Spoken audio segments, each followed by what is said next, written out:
Hey, good morning. Welcome to Jeremy's Journey. Today I don't have any projects on the go. I'm not in the shop. I'm not working on the van today, and don't have any wood projects. I do have some stuff on the go. Some videos that are coming up, but they're not quite ready yet. I have a fitness video coming up with my weekly routine for my trail running and just trying to get back into shape and everything.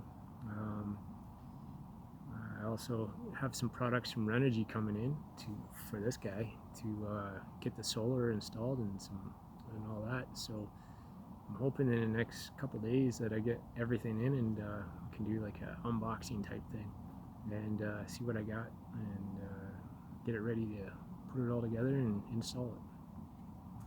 So today I figure let's do a Q&A. I don't have a lot of questions, maybe half a dozen that people have asked me, and so I just thought I'd go over those. Why not? One question I've been getting lately is, why am I spending so much time and money on converting this old van? And I originally bought that van because it's a good size for one person, and it's all-wheel drive. I really wanted all-wheel drive. There's a Chevy Express that comes in all-wheel drive, but I couldn't find one in good shape for a decent price. This one was $2,000, and it's in decent shape, and I've done a lot of work to it, but yeah, I've been really happy with it. It's taken me on a couple road trips already, and I'm very happy. And originally I bought the van back in October. It was for my training for this year in 2021. In 2020 I didn't get out and do a whole lot of mountain training or anything, and just due to COVID and all that, so it was basically a big bust. But I was really excited for 2021 to get out and training again and get out to the mountains and trails, and so when I go and do that, I'm usually out for 3 or 4 days, and staying in a vehicle has been a really great time. I get to meet a lot of great people, interesting people, parking lots or wherever, campsites and that. And so I just really enjoy the life. The whole van life hashtag and all that is, that's just something that everybody's going by now. And yeah, I'm not here to romanticize or glorify it. It's just, it is what it is, and I like that kind of living. So one question I get when I'm out on the road and I'm trying to find places and using Facebook, I usually get some feedback or negative feedback on Facebook, but is people always say, why don't you just stay in a hotel or a motel when you're out on your trips? Well, with that, I usually go every weekend or every other weekend, and sometimes it's anywhere from a 3 to 8 hour drive away. And if I go for 3 or 4 days at $100 to $150 a night plus gas and food, I just can't justify that, nor can I afford that, nor do I really want to, because I actually enjoy sleeping in my van. So that's why. I don't know. If you're not used to living in a van or sleeping in a van, changing to that sort of lifestyle, some people just might not understand what it actually is, or they just don't like it, or they figure you're homeless or whatever. And yeah, I do look homeless, but I assure you I'm not. I just like to grow a beard and live in a van, and I'm shooting this video by a river, so how about that? Another question I've actually been getting lately is, I talk about saying, you talk about van life a lot, but you have a house. Yes, I do. I'm married with 2 teenage boys, and we don't all fit into that van, and nor do I don't think the rest of them really want to. So it's more of a solo lifestyle for me. So it's part-time van life. It's a way, again, it's a transportation or a portable motel for myself when I go out on my adventures, and I go out on quite a few adventures. So, another question I recently got was actually from people in the area. Do I do van conversions for other people or just for myself? Well, this is my first van conversion, so I haven't done them for other people, nor have I done them for myself yet. Once this one's ready and done, then that'll be my first one. But I work as a carpenter, I've worked as a welder, and I've worked as a mechanic. So that helps me out a lot for doing my own work. And actually, I would enjoy doing that as a full-time or part-time kind of home-based business when I get back in summer, fall this year, is doing van builds for other people or helping them with theirs or whatever. I just have to figure it all out. Doing a van conversion for somebody else is fairly expensive.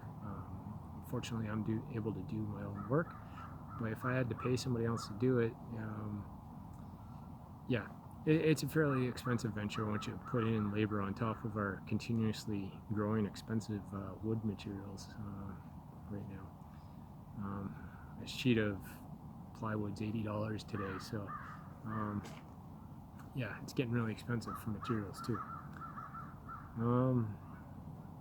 Another question would be why and when did I start running? I started running in 2013, and it was when a friend of mine from church invited me out to a 5-kilometer Spartan race. It was in Edmonton at Rabbit Hill. It was fairly difficult. I didn't train for it at all. I didn't even know what 5 kilometers really was, and I didn't even know what OCR was, obstacle course racing, or even what Spartan was. It just sounded like a fun time, so I said yes and paid my money and went. Well, I did the race, came out of it just soaked in mud, cut, scraped, bleeding, angry, exhausted, everything. And I just hated my life that day. I just wanted to go home. I was angry and got washed up. I went to bed. I slept on it. And then the next morning, I woke up and I signed up for every other race I could find in Western Canada. And then that's when my training journey started. So I did 4 years of OCR, mostly through Spartan, and I did all the races in Western Canada. I did numerous sprints, sprint, super beast, and ultra beast. Anyway, besides that,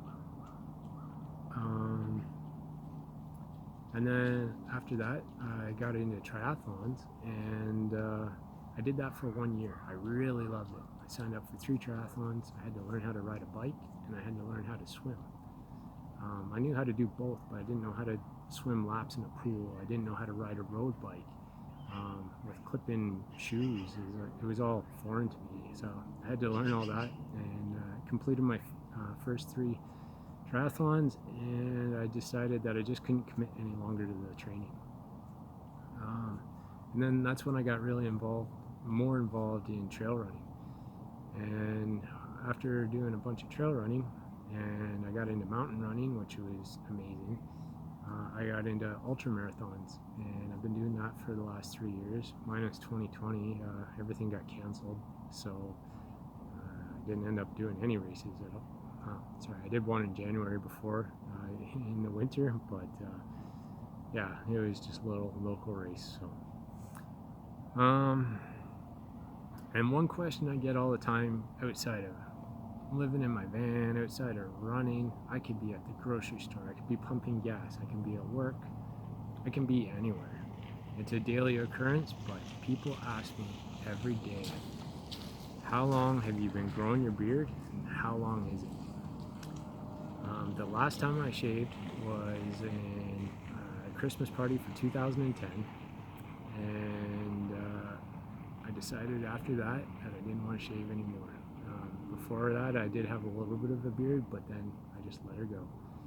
I hate shaving, and now it's been so long, I don't think I'd ever want to shave, because I don't think I'd recognize myself if I did.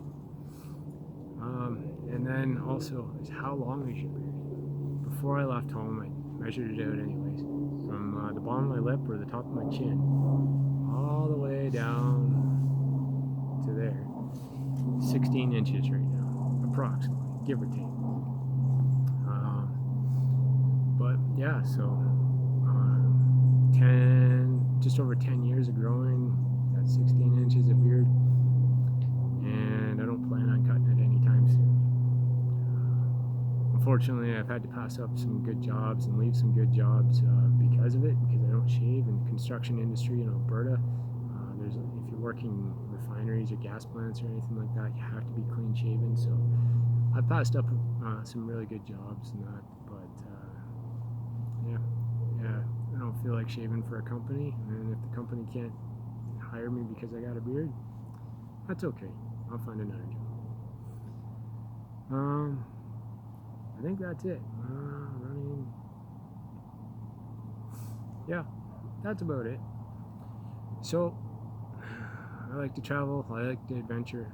I do it sometimes in a van, or I do it most of the time in the van. And I come back to the city, live in a house, got a long beard, and yeah, more projects on the way. So, again, videos coming, my weekly training video for my 7 days a week training, just quick rundown of what I actually do, and then my Energy video whenever the rest of my parts come in.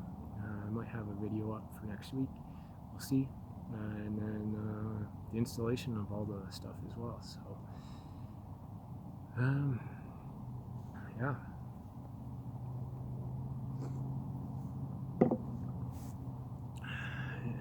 it got cold again. It snowed yesterday a little bit, not much. Anyway, have a good morning, and until the next video, go camp in your van, I guess.